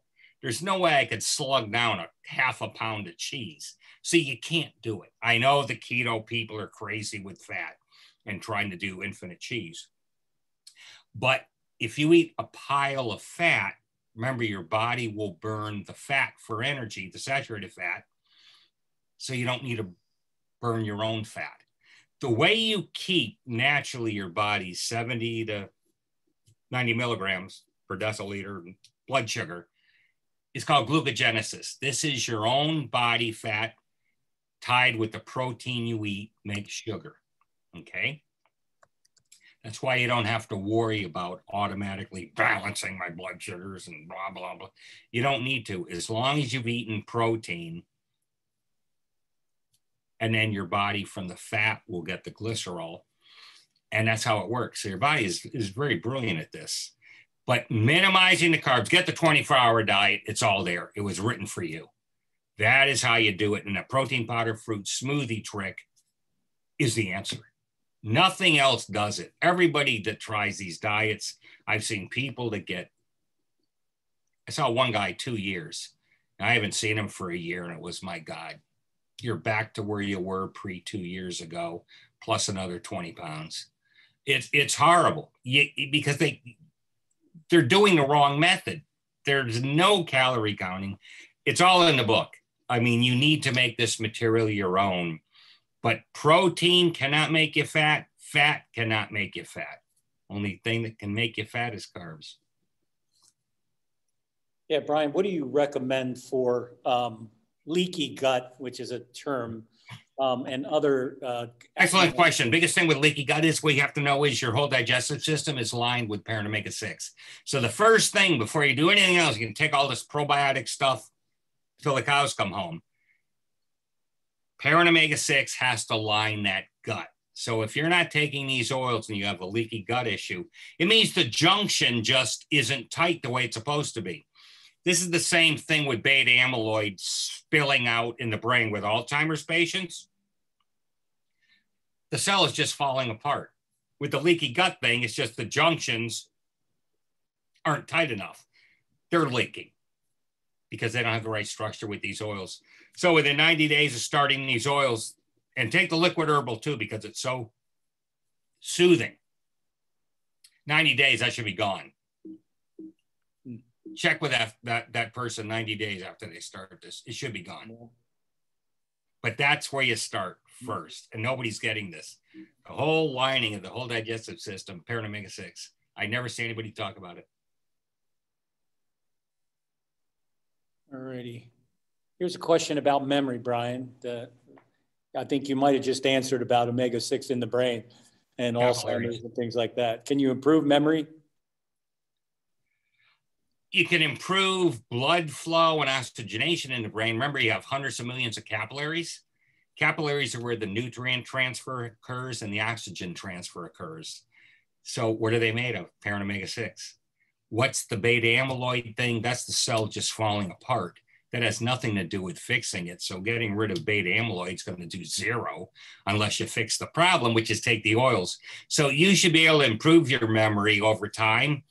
3 to 6 months, I'd say, if it's declining, taking these oils, unless you have a real, physical problem with part of your cerebellum being gone or something. Outside of that, blood flow and oxygen, and you should be running the way you were. Yeah, Brian, here's an interesting question. I'm going to ask it of you. It's an opinion, and we get it here at the store from time to time. What are you going to do if the vaccine is mandatory? If they won't let you fly without having a card that says you've been vaccinated? That is a very tough one because I've had conversations. Legally, they can't make you take it, but they can certainly have everybody impair you. So they do force it to like trains and airplanes. It'd be tough. I mean, if you wanted to use an airplane, you'd have to. I'd make sure I'd have an enormous amount of the liquid herbal detoxifier and the oils if I had to get the damn thing. I mean, that would force you to. I've thought about it. They could do that. Yeah. Someone thought you said, and I didn't hear you say this, Brian, why no milk?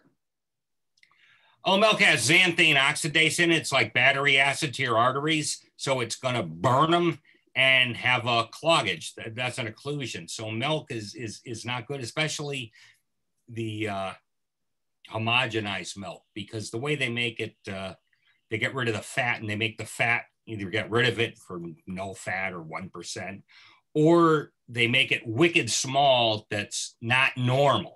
So it bypasses your digestive system. Remember I was telling you, like with a vaccine, you bypass the nose, you just shoot it in the bloodstream. That's not the way it's supposed to be. Well, this way it's acting like the leaky gut thing.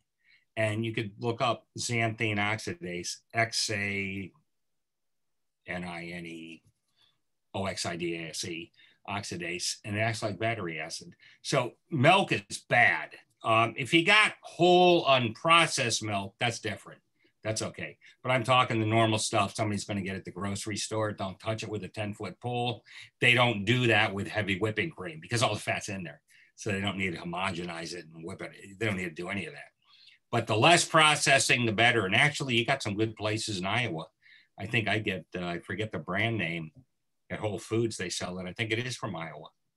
Supernatural, I think is what it's called. Like super nature. Yeah, that's a Kelowna-based dairy. Yeah, okay, that's it. Just south of Iowa City. Yep. Yeah, that's the one. I use it.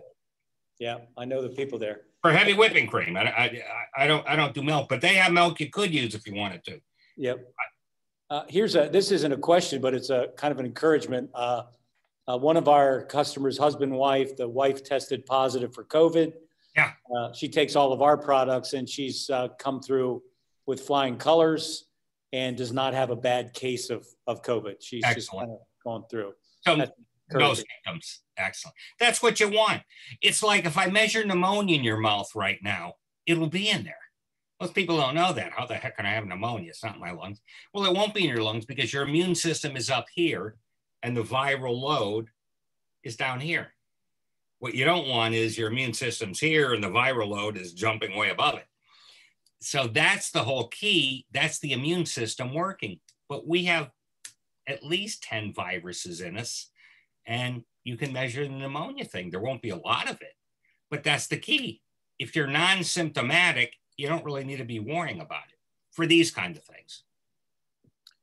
Yeah, Brian, here is an interesting question. I don't completely understand it, but I'm going to throw it out there to you. Okay. It's a comment and then a question.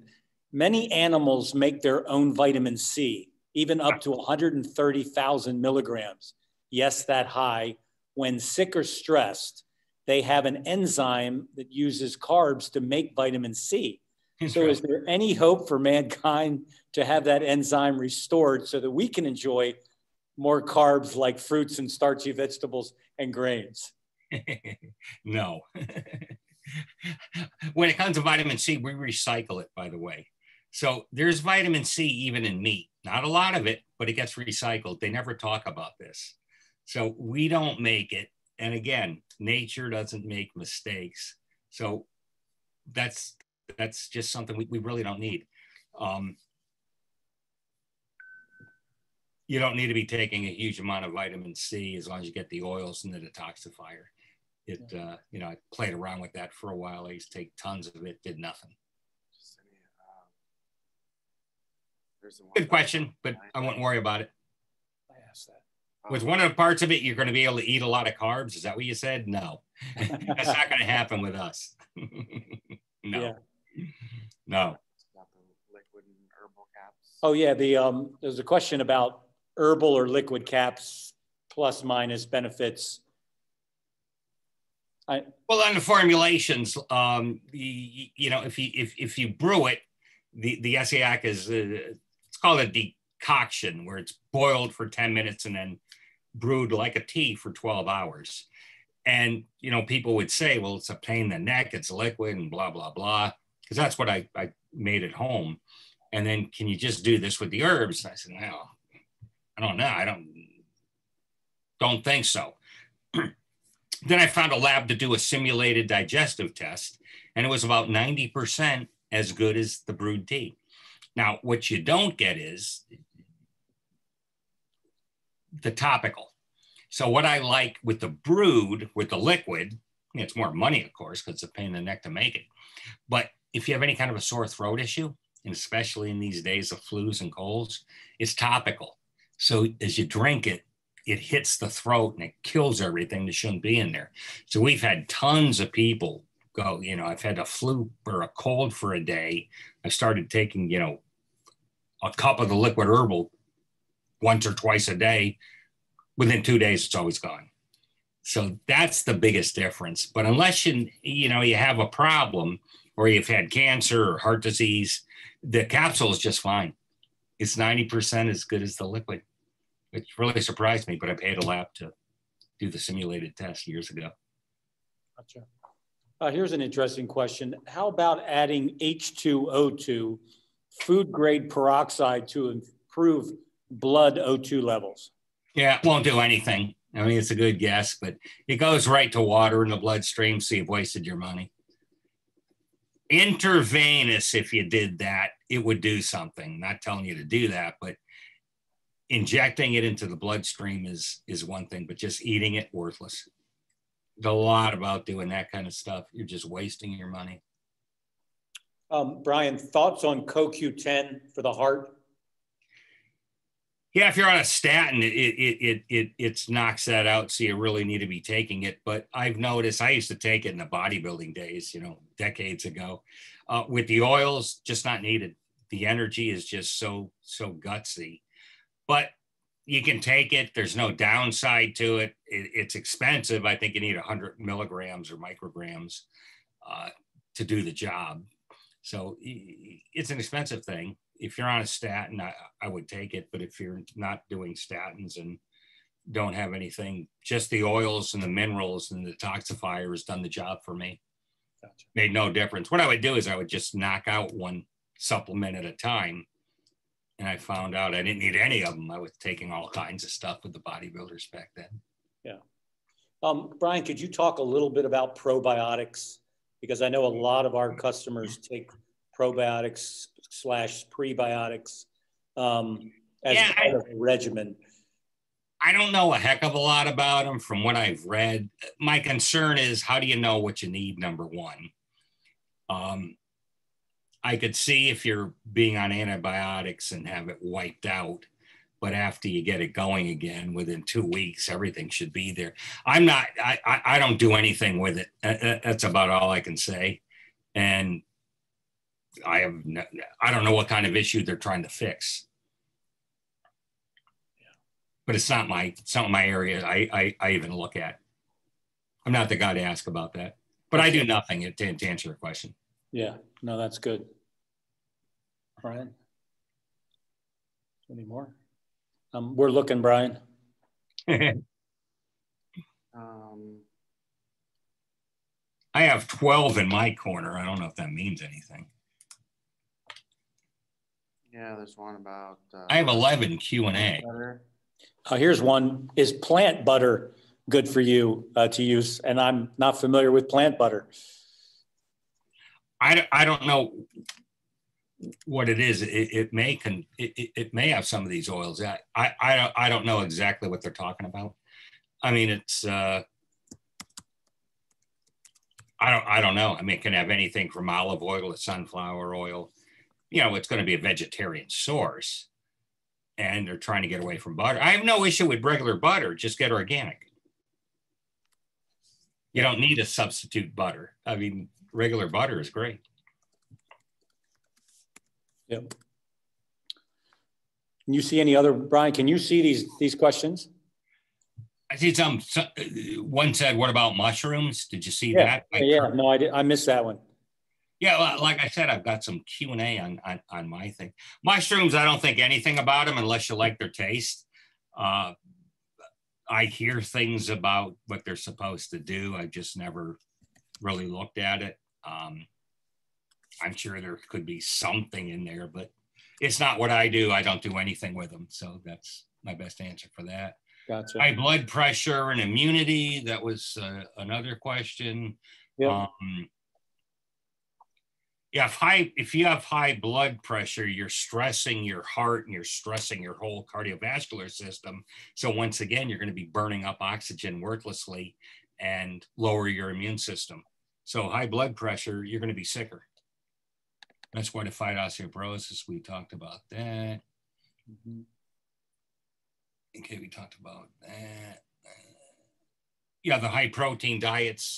Why did the experts say high protein diet will lead to things like kidney stones? I don't know why. I don't analyze the stupidity of others. It's about the best thing that I can say. You'll have to ask them where they came up with such a thing. Anything I should do for low blood pressure, that's probably a genetic thing. And unless you're passing out, I wouldn't worry about it. I mean, you could have a problem. Okay. He's going to be answering that. Prednisone for a sore throat. It's a heart in the body. Steroid. Okay, it's a steroid. Anything with a zone is a steroid. What steroids do is they artificially stop that inflammation. So it is an anti-inflammatory. The way they're doing it is completely wrong, but short term, I'll take anything. You know, to stop a cytokine storm, you do anything, but short term, it stops all the EFA metabolism. So it shuts it down totally. And if you ask any doctor, can I be on a steroid long term, they'll look at you like you're insane because you'll end up dying long term. A steroid will kill you. It shuts down all the EFA metabolism. It's the worst thing you can possibly do. But short term, it's okay. Long term, horrible. I see a lot of drugs that are steroidal-like effects, and you're just going to go down and down and down. It's tragic. You don't want to get the anti-inflammatory that way. You want to get it through the PGE1 channel with the oils. It's a good question. Short term, 90 days, that's it. Oils on my face and hands as a moisturizer. You can, but not. I don't think you're going to need it. I think internally, from the inside out, you're going to see the difference. So you won't have to do that. That's all I've got. I've got 14 chats. I don't know what that is. Yeah, I'm looking at a bunch of them, Brian. We've got, let me see here. I don't know what the difference is between a Q&A and a chat. Yeah. Well, here's one about grapeseed oil. Is grapeseed oil, and there was another question. Grapeseed oil is okay. It's parent omega-6. Yep. Yep. Inhalers are steroid too. Use it every day. That concerns me too. If I'm using a steroid every day for a long period of time, I would see what these oils do in the liquid herbal. Phenomenal for asthma. Phenomenal. Yeah. Here's Brian. Here's a question that was asked of all of us. What are the essential oils that you're talking about? And let me put in a Healthy for Life. I've been taking parent essential oils, omega-369 from Healthy for Life for 22 years. When I first met Brian, I was very sick and very overweight.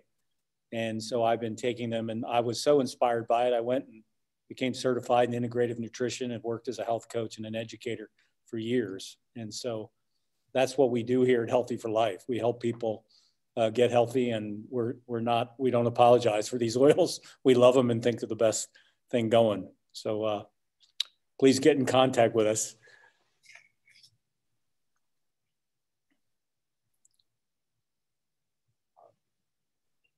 Trying to see any other questions. I don't.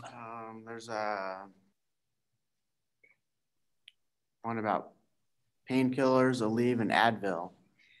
Yeah, those are called NSAIDs, non-steroidal anti-inflammatories. All of those things disrupt the EFA metabolites. That means the derivatives. So any of those you take, it's just a matter of what degree are they ruining? Are they ruining it right out of the cell membrane, or are they ruining it after it gets into the bloodstream? So they're both bad. But an NSAID like that, limited use. If you want to use it once or twice a month, that's one thing. If you're using this stuff every day, problematic. You get the parent oils, you shouldn't need to.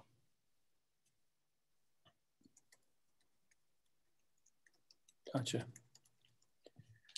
I think that's it, Brian. I don't see any more for me.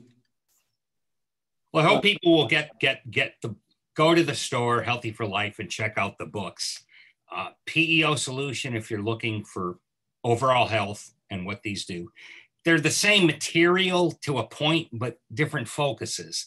24-Hour Diet is written for diabetic physicians, how to make their patients use less insulin and stay way the heck healthier with every trick in the book, and gives you in detail what a fat, protein, carbohydrate does.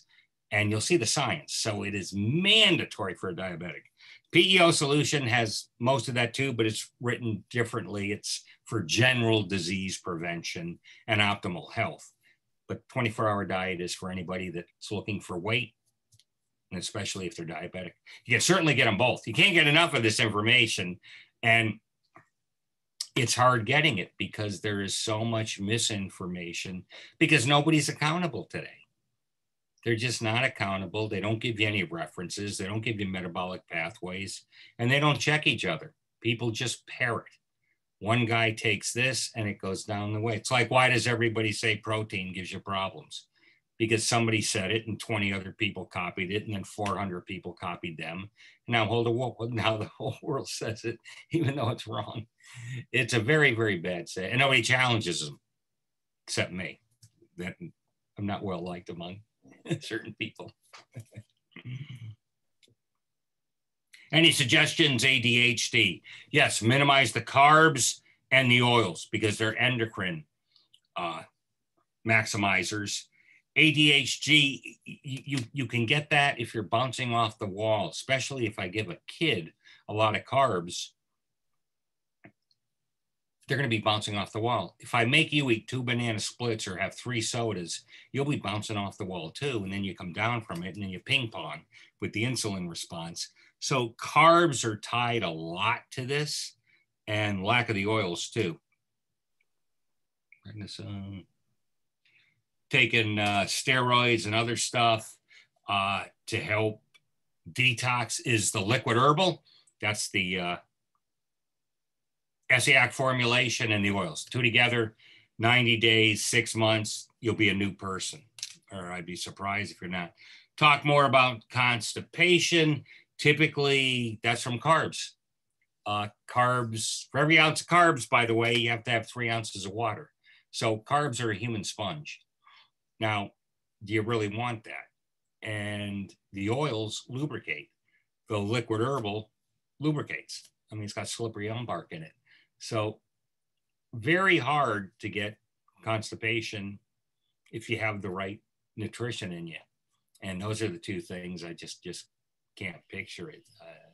You know, just typically never happens. Good question. Yeah. See, I don't see anything else. Oh, it says answered 71. Nothing's open. Chat. I see other chats. Do you see chats?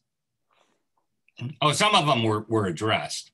Yeah, I think. How many carbs for 3 ounces of water? I don't understand what that means. How many carbs in? Oh, it's not 3 ounces. 1 gram of carb, you need 3 grams of water. It's 3 to 1. So whatever you eat in carbs, you need triple the amount in water. So it's going to bloat the heck out of you. Nobody ever talks about that. Carbohydrates make you act like a sponge. Come to the store and ask. Yeah. Males a tendency can ask questions. Yep. The animals making it. Yeah. Where are the essential oils I'm talking about? They come from seeds, flax seeds, sunflower seeds, pumpkin seeds, coconut seeds. Those are the best way to get these oils with organic. They have to be absolutely organic because you're trying to avoid pesticides and preservatives and that sort of stuff. I think that's it. Well, thank you, Brian, for being here tonight as usual, and great information. And thank you for all the people that are here. This is our first ever doing it this way, and I liked it.